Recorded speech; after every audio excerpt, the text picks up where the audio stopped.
கீழடியில ஏராளமான மணிகள் கிடைத்திருக்கின்றன. சூது பவளம் என்று சொல்லப்படுகின்ற குஜராத் மண்ணிலே கிடைக்கக்கூடிய அந்த மணிகள் கிடைத்தன. அந்த மணிகளை இவர்கள் தாங்கள் நெய்த நூலினால் கோர்த்து அணிந்ததாக நமக்கு செய்திகள் வருகின்றன. புறநானூறு எடுத்துக்காட்டு, வரையுறல் மார்பின் வையகம் விளக்கும் விரவு மணி ஒளிர் வரும் அராவுரா ஆரமுடு, விரவு மணி ஒளிர், மணிகள் கோர்க்கப்பட்டு, புறன் மேனி பூந்துகில் களிம்பம் உரை சில அணினோம், அதனுடன் அவன் கலிங்கத்தையும் கொடுத்தான் என்று எடுத்துக்காட்டுறார். கோடியர் முழவு பொருள் திருமணி மடைந்த தோல் அறவுரல் ஆரம், வாகுவலயம் என்று சொல்லப்படுகின்ற தோளிலே அணிகின்ற ஒரு வகையான அணியினை ஒரு பெண்ணானவள், கோடியர் என்று சொல்லப்படுகின்ற பெண்ணானவள் அணிந்ததாக புறநானூறு எடுத்து காட்டுகின்றது. அதே போல காவிரி பூம்பட்டினத்திலே ஆசில் கம்மியன் மாசரப் புனைந்த புலம் செய் பல்காசணிந்த அல்குள், பொன் வேலைப்பாடு செய்கிறார்கள்வா இந்த கொள்ளர்கள், பொற்கொள்ளர்கள், அவர்களுக்கு ஒரு பேர் வைக்கிறான் பாருங்க, ஆசில் கம்மியன், குற்றமில்லாத. கம்மியன் என்று சொன்னால் அந்த பொற்கொள்ளர்களுக்கு ஒரு பேர். அவர்கள் மாசர புனைந்த, குற்றமே இல்லாமல் செய்த பொன்னால் செய்யப்பட்ட, இப்ப நம்ம காசு மாலைன்னு சொல்றோம்ல, அது மாதிரி மேகலை என்று சொல்லப்படுகின்ற ஒரு அணியினை தங்களுடைய இடையிலே அணிந்ததாக காவிரி பூம்பட்டினம் இருக்கக்கூடிய காரிக்கண்ணனார் என்ற புலவர் பெருமகனார் இங்கே பதிவு செய்கின்றார். அதே மாதிரி சிலம்புகள், சிலம்பு பூராமே பொற்சிலம்பு. நமக்கு தெரியும், கண்ணையினுடைய சிலம்பை பற்றி சொல்லும் பொழுது அது முத்துக்கள் உடையது, என்னுடையது மாணிக்கமுடையது என்றெல்லாம் சொல்வார்கள். அதே போல இங்கே எல்லாமே சுட்டி காட்டப்பட்டிருக்கின்றது. பட்டினப்பாலை இன்னொரு படி மேலே போய் ஒரு அம்மா நெல்லுக்காய போட்டிருக்கு, அதை கொத்துவதற்காக ஒரு கோழி வருது. அந்த கோழியை ஓட்டுவதற்காக தன்னுடைய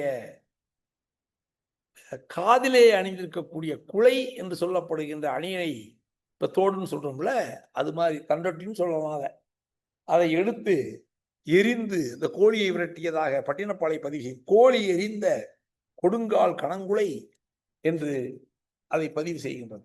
இப்படி அன்றைய காலத்து பெண்கள் பவளத்தாலான ஆபரணங்கள், பொன்னால் செய்யப்பட்ட ஆபரணங்கள், மணியை கோர்த்து செய்த அணிகலன்கள், இவற்றையெல்லாம் அணிந்தார்கள்.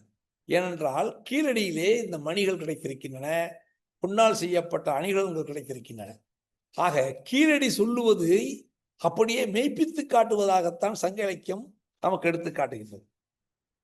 அடுத்ததாக உணவு. உணவு என்று சொல்வது உங்களுக்கு தெரியும், நிலத்தோடு சேர்ந்ததுதான். உணவெனப்படுவது நிலத்தோடு நீரேனர். அதாவது அந்தந்த நிலத்துல மழை நீராகவோ அல்லது இவர்கள் கொடுக்கக்கூடிய ஆற்று நீர், ஊற்று நீர், எந்த நீரின் அளவையோ செய்யப்படுகின்ற உணவு, அது நிலத்தினுடைய அடிப்படையில் தான் விளையும். அப்படி வரும் பொழுது நமக்கு 5 வகையான திணைகளை வகுத்தார்கள்: குறிஞ்சி, முல்லை, மருதம், நெய்தல், பாலை. திணை என்று சொல்வதற்கு நிலம் என்றுதான். ரொம்ப திணை அமெரிக்கா அப்படின்னு பேர் வைக்கும் போது இது அமெரிக்க நிலம், ரொம்ப அற்புதமான பேர். சங்க இலக்கியத்தில் தொல்காப்பியர்கள் வகுத்த பெயர். இங்கே அதைத்தான் சொல்லுகின்றார்கள். அந்த நிலத்தினுடைய அடிப்படையிலே தான் அன்றைய காலத்தில் உணவுகள் உருவாகின. அந்த உணவானது மக்கள் சமுதாயத்தினுடைய பொருளாதார நிலையையும் சுட்டிக்காட்டு. பாரதி அதனால சொன்னேன், தனி ஒருவனுக்கு உணவில்லை எனில் ஜகத்தினை அழித்திடுவோம் சொல்.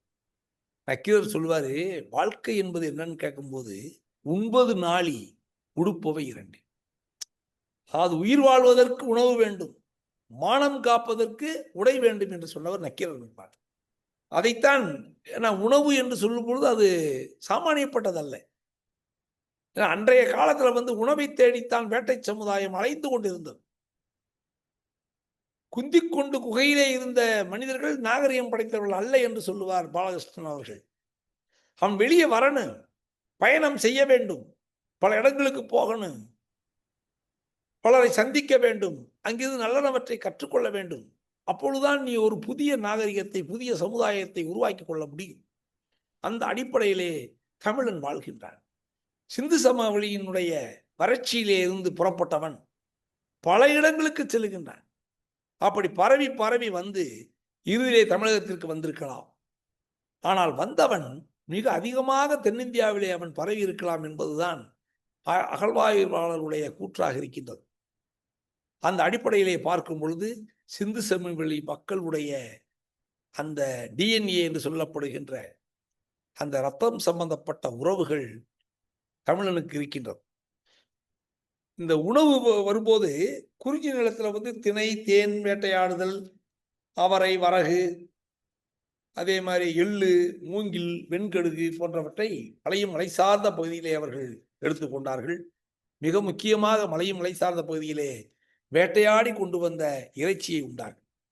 ஏன்னா இதை நான் எதற்காக சொல்லுகிறேன் என்று சொன்னால், கீழடியில நமக்கு பல எலும்புகள் கிடைத்திருக்கின்றன. ஆற்றெலும்பு கிடைச்சிருக்கு, மாற்றெலும்பு கிடைச்சிருக்கு. அதே மாதிரி பறவைகள், மயிலினுடைய எலும்புகள் கிடைத்திருக்கிறது, காட்டுப்பன்றியினுடைய எலும்புகள்லாம் கிடைச்சிருக்கு. இந்த காட்டுப்பன்றியெல்லாம் அவன் அடிச்சு கொண்டு சாப்பிட்டிருக்கான், நம்ம மறுக்க முடியாது.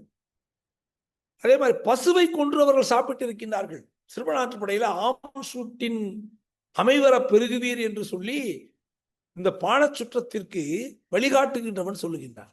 இந்த மாதிரி நீங்க முல்லை நிலத்தின் வழியாக சென்றீர்கள் என்று சொன்னால் அந்த முல்லை நில மக்கள் உங்களுக்கு சூடான பசுக்கரியை தருவார்கள்.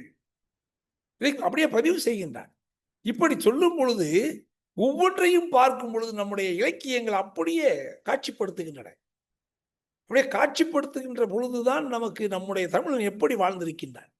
இந்த பாட்டு இதை காட்டில் ஒண்ணுங்க, சிறுமாற்றுப்படையில இந்த உணவுன்னு வந்ததுனால எனக்கு நினைவுக்கு வருகின்றது. மிக வறுமையான ஒரு குடும்பம்.